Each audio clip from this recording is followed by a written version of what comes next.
Umagang umaga, ito na naman yung pinagkakaabalahan ko. Ito ay tinatawag na calphus, ang pinaka main na hinahanap ng mga halaman or kailangan ng mga halaman. Calcium phosphate. So gumawa ako. Ano yan? Eggshell sa kasuka. Ang ganda ng reaction, no? Sinangag ko muna yung eggshell. Dinurog mo yung eggshell na malinis tsaka tuyong-tuyo. Dudurugin mo, hindi sasangag mo, tapos ayan, ang ratio niyan is 1:5. Ayan, isang cup nito, 5 cup ng suka. Isang cup ng eggshell, 5 cup ng suka. Ayan ang reaction niya. Ngayon naman, kukuha tayo ng yung balat ng palay dito sa kiskisan ng ating kapitan. Yehey! Yung sana yung maganda, mataba na. Kaso mabigat daw. Yan o. Bulok na eh. Matagal na yan. Tataba ng mga tanim dito. Dahil dyan. Laka ng saging. Ano kayong saging to? Hahaba. Okay. Let's go. Nabot na ako ng it's 11 o'clock guys. So magluluto na tayo ng ating lunch. Nilagang baboy. Lagyan natin ng patatas at saka repolyo. Dahil busy ang ating tagapagluto, ano siya, ng mga lamesa. Nagbabarnish ng mga lamesa sa kainan. So, puntahan muna natin yung aking kinocompose doon. Ilalagay natin to. Yung mga balat ng sibuyas at patatas. Mapupuno na. Malapit na mapuno. Bessie. Bessie ka dong. Hindi siya lumalapit, hindi ka makikita. Ayan. Sa lamesa yan, nagkapalit sila ng bagong lamesa. Kahoy naman. Sira na yung lamesa na ginagamit doon. Ayan. Yung baho. Sobrang baho. Tingnan natin yung ating compose. Kung ano-ano nang nilagay ko doon, basta nabubulok. Pati yung mga ipot-ipot ng manok. And ngayon ito. Mas marami yung ganito tsaka bulok na ay yung mga dahon, mga papel, tsaka karton. Ayan siya. Pati yung mga shell na hindi ko na nagamit na iba. Sobra. Malapit na mapuno. Pareho yung dalawa. Ito pa yung isa. 2 sako na. Mabaho lang. Pero maano naman tayo. Open area kaya okay lang yan. Pag lumapit ka lang maaamoy mo yung baho. Pero pag malayo, hindi. And yeah, sobrang ganda na ng mga talong. Magdadalawang dahon na sila. Ang taba, ang ganda, ibig sabihin, ang ganda ng ating lupa na pinagpunlaan. No? Kanina nagtanim ako dyan ng mga okra. And naglagay ng mga kung ano-anong pataba. And ito na yung ating gagawing rice hull. Susunugin natin yan dun pag hindi na maulan. Maulan kasi ngayon kaya nakapagtanim-tanim ako dyan yun. Yung mga bago dun, okra yun lahat. Isa lang kasi yung nabuhay na okra. Nagtanim kami dito ng okra. Isa lang nabuhay guys. Ayan lang oh. Ito lang siya. So ayan. Puro okra na naman tinanim ko dyan. Marami. Medyo maulan ngayon. Kaya nakapagtanim-tanim tayo. Pero mamaya maliligo ako kasi naulanan ako. Simula nung kumuha tayo ng ipa. Sobrang ulan. Sobrang busy ko sa pagtataniman. No? Wala na yatang laman yung content ko. Puro tanim na naman. Wala nang ibang content na naman. Puro tanim. Okay. Hindi pa masyadong malambot. Meron na naman nga ako sa mga eggshell. Oh. Hinugasan ko and patutuyuin. Tapos ikatrack ulit natin yan. Para gawing ang tawag doon? Calphus. Yung ginawa ko kanina. Ito. Malapit na. Matigas pa eh. Dati hinog na hinog yata. Hindi pa masyadong malambot. Nabubulok na nga dito. Ano kaya? Pwede na siguro to. Gagamitin na natin mamaya itong dalawa. Tapos kuha pa ako ng saging. Dadagdagin natin saging. Pwede daw ihalo yung saging dyan. Mamaya ko gagawin after ko magluto. Nag-aalala si Ayla. Ngayon si Ayla. Sila tabang! Hindi niya alam kung anong ginagawa ng dalawa. Minsan naiyak na yan pag nakita niya. Naiyak siya. Naglalaro lang naman yan. Pero para kay Ayla, Kala niya nag-aaway siguro. Ganyan pag maulan. Loob lang ng bahay. Ay, nako. Sarap tingnan. Pag hindi nag-aaway. Oy, ang cellphone. Alisin mo ang cellphone muna. Naka-charge yan, bro. Nali, bro. Nagmahalam ko ito. Sa kuya ko nakahanap ako sila. Mami, personalis na sa era. Ano nang ginagawa nyo dyan? Alisin yung cellphone. Diyan yan, baka makuryente. Hindi, may 50 ako Ilan? nahili. May 50 makinig di. Kuya, mami. After natin kumain, nagpahinga kaunti and then laba time dahil wala nang damit si Ila.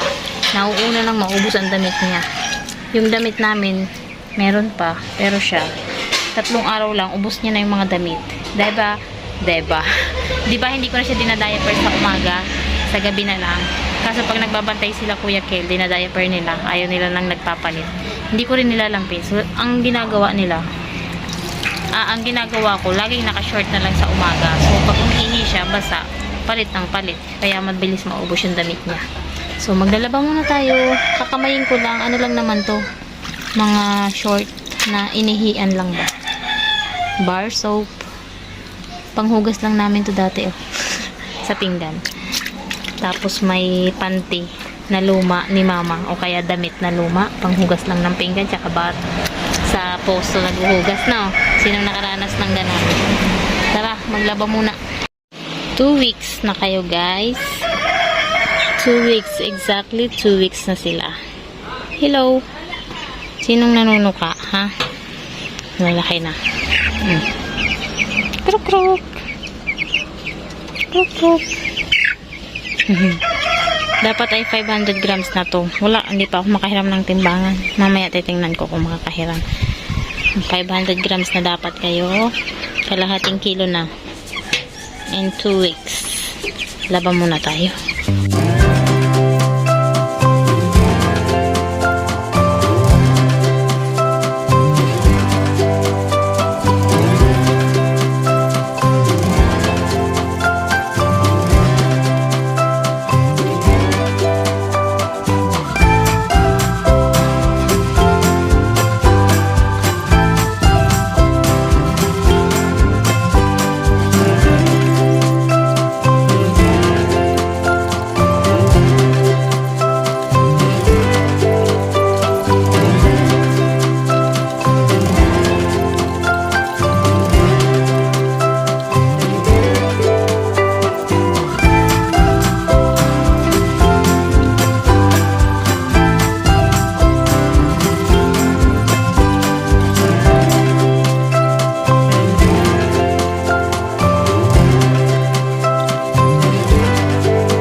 Oras maglaban ng damit mo. Alam mo ba yun? Ha? 1 oras, kiss nga ako. Para mawala ang pagod. Grabe, nakapag-dryer na ako. Sasampay ko na lang. Umiiyak na kasi itong isa. Ano po? Ano? Pills? Pills daw, pills. Oh. Yan. Sabi mo, hello guys. Hello. Hello guys. Kinuha naman yung gamot ko. Magasampay pa ako. Sobrang kulit. Ay, maulan pa rin. Sobrang makulimlim. Kaya dito ko to sa loob ilalagay. Sisipit ko na lang lahat. Wala na kasi siyang short. Ito nga short niya ngayon. Kay ate niya na yan. Buti ka siya. Huh? Huh? Sobrang kulit. Very good na maglakad ah. Wow! Wow! Wow! Galing! Talaga yan. Punta na naman sa akin. Very good na talaga maglakad pa. Oo. Oo, galing. Alam mo, hindi nag-step-step ng pag-step niya ng isa. Dire-diretso na. Nag-step na siya ng sunod-sunod. Hindi. Bibilangan mo siya kung ilan. Mama. Galing talaga. Ang lakas naman. Ang tibay ng tuhod ah. Nakakatuwa. Effective yung mga kinain natin nung buntis tayo na ano. Ano ba yung kinain ko? Dilis. Para sa calcium. Kung ano-ano pa. Galing. Nalinis ako na sa ila. Ako naman. Ayan na yung damit ko. Maliligo pa. Pasahanin ko lang umiiyak. Maliligo ako. Nag-init ako ng tubig kasi kagabi hindi ako nakapag-end ng vlog. Sobrang sakit ng ulo ko. And nahiga na ako. Tapos pina-upload ko na lang yung YouTube. Yung vlog natin nung kagabi. Kaya ngayon, ang gagawin ko, maliligo ako. Babay na. Ikaw, nagbababay na. Maliligo muna ako bago matulog. Maligam-gam. Nag-init ako ng tubig. Nilinisan ko na to. After nga maglinis, ayan na. Nag-iiyak, antok na. Maliligo muna ako and then maglilipit dito kung ano pa yung mga hindi nila nagawa. Close yung gasol, yung ref, baka bukas, yung mga ilaw. Yan yung mga kailangan ilagay sa ref, yung mga ganyang bagay na gawain natin mga nana. I-check ang kusina. And i-check ang lahat ng mga saksak, ganyan-ganan. And then, ganun. Sobrang daming ganyan natin maghapon. Especially yung paglalaba ko, sobrang sakit sa likod niya kasi ang taas ng upuan ko. Kaya, ayan. Walang tigil. Pero thanks God sa maghapon and thank you guys for watching. Don't forget to like and subscribe. Salamat sa suporta nyo. Bye-bye!